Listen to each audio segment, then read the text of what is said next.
اعوذ باللہ من الشیطان الرجیم، بسم اللہ الرحمن الرحیم۔ تمام دیکھنے اور سننے والے اسٹوڈنٹس کو میں اپنے چینل پر خوش آمدید کہتا ہوں۔ ڈیئر اسٹوڈنٹس، آج کی ہماری یہ ویڈیو 3D مکمل ہونے پر ہے۔ ہم نے آٹوکیڈ 3D کو کمپلیٹ کر لیا ہے۔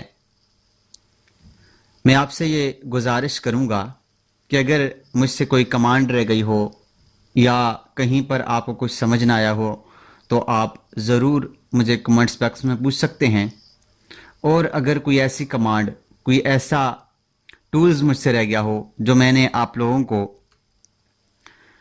سکھانا چھوڑ دیا ہو یا سکھا نہ سکا ہو تو کائنڈلی مجھے ضرور انفارم کیجیے گا کمنٹ باکس میں۔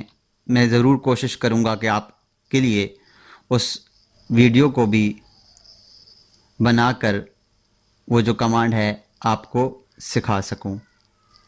اسٹوڈنٹس، ہم نے آٹوکیڈ 3D میں بہت سے ٹولز سیکھے ہیں، جیسے ایکسٹروڈ کمانڈ سے لے کر اس میں جتنے بھی ٹولز ہیں وہ سارے کے سارے ہم نے سیکھے ہیں۔ یہاں اس کے اندر ہم نے ماڈلنگ جو ٹول باکس ہے اس کے اندر ہم نے یہ تمام کی تمام کمانڈ سیکھی ہیں، پولی سالڈ سے لے کر یہاں 3D الائن تک ان تمام کمانڈس کو سیکھا ہے۔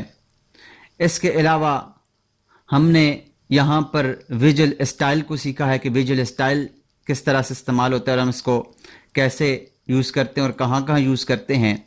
اس کے علاوہ ہم نے سالڈ ایڈیٹنگ کے بارے میں تمام سیکھا ہے، یونین سے لے کر یہاں چیک تک ہم نے سارا سیکھا ہے۔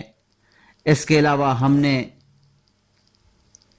آربٹ کے بارے میں سیکھا ہے کہ آربٹ کس طرح سے کام کرتا ہے اور کیسے کام کرتا ہے۔ اس کے علاوہ ہم نے لائٹ کے بارے میں سیکھا ہے کہ لائٹ کس طرح سے کام کرتی ہے اور کیسے کام کرتی ہے۔ ہم نے رینڈرنگ کے بارے میں سیکھا ہے کہ رینڈرنگ کیا کام کرتی ہے اور کس طرح سے کام کرتی ہے۔ اس کے علاوہ ہم نے ویوز کے بارے میں سیکھا ہے کہ ویو کس طرح سے کام کرتا ہے اور کیسے کام کرتا ہے۔ اور اس کے علاوہ اور جتنی بھی ہمارے پاس کمانڈس تھی سالڈ یہ 3D آپریشنز کے اندر، اس کے علاوہ یہاں پر سالڈ ایڈیٹنگ میں جتنی بھی کمانڈس تھی وہ ساری کی ساری ہم نے سیکھی ہیں۔ تو امید کرتا ہوں آپ نے یہ تمام ویڈیو دیکھ لی ہوں گی اور سیکھ لیا ہوگا۔ اگر آپ نے یہ ویڈیو ابھی تک نہیں دیکھی تو ان کا لنک میں ڈسکرپشن میں دے دیتا ہوں، کائنڈلی ان ویڈیو پہ جائیے گا اور اس کو ایک ایک کر کے دیکھیے گا تاکہ آپ آٹوکیڈ 3D سیکھ سکیں۔ اسٹوڈنٹس، میں آپ کا انتہائی مشکور ہوں کہ آپ لوگ ویڈیو پر آتے ہیں اور ویڈیو دیکھنے کے بعد اس کے اوپر کمنٹس بھی کرتے ہیں، لائک بھی کرتے ہیں، اور اگر سبسکرائب نہیں کیا تو آپ سبسکرائب بھی کرتے ہیں۔ میں آپ سے اجازت چاہوں گا اس امید کے ساتھ کہ آپ اس کو اپنے دوستوں کے ساتھ بھی شیئر کریں گے۔ ہمیں آپ سے اتنی ہی امید ہوتی ہے کہ آپ ہماری ویڈیو پر آئیں گے اور کمنٹس کریں گے، اور کمنٹس کے بعد ویڈیو دیکھنے کے بعد آپ اس کو سبسکرائب کریں گے۔ تو آپ اگر اس ویڈیو پر آئے ہیں اور آپ نے ابھی تک اس چینل کو سبسکرائب نہیں کیا تو کائنڈلی ہمارے اس چینل کو سبسکرائب کر لیں۔ اس کے بعد ہم شروع کر رہے ہیں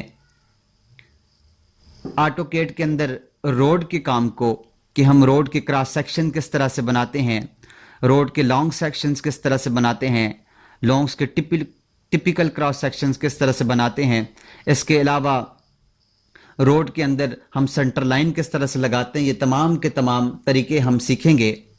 اب اس کے بعد 3D کمپلیٹ ہونے کے بعد اب روڈ کا کام شروع ہو رہا ہے، اور روڈ کا کام ختم ہونے کے بعد ہم انشاءاللہ بہت جلد ریوٹ کو اسٹارٹ کر دیں گے۔ تو آپ سے گزارش ہے ہمارے اس چینل کو سبسکرائب کر لیں اور ہمارے ساتھ جڑے رہیں اور سیکھتے رہیں۔ ملتے ہیں نیکسٹ کلاس میں اپنی روڈ کام کو شروع کرتے ہوئے۔ تب تک اپنا اور اپنے ساتھ جڑے ہر رشتے کا خیال رکھیے گا۔ اللہ نگہبان۔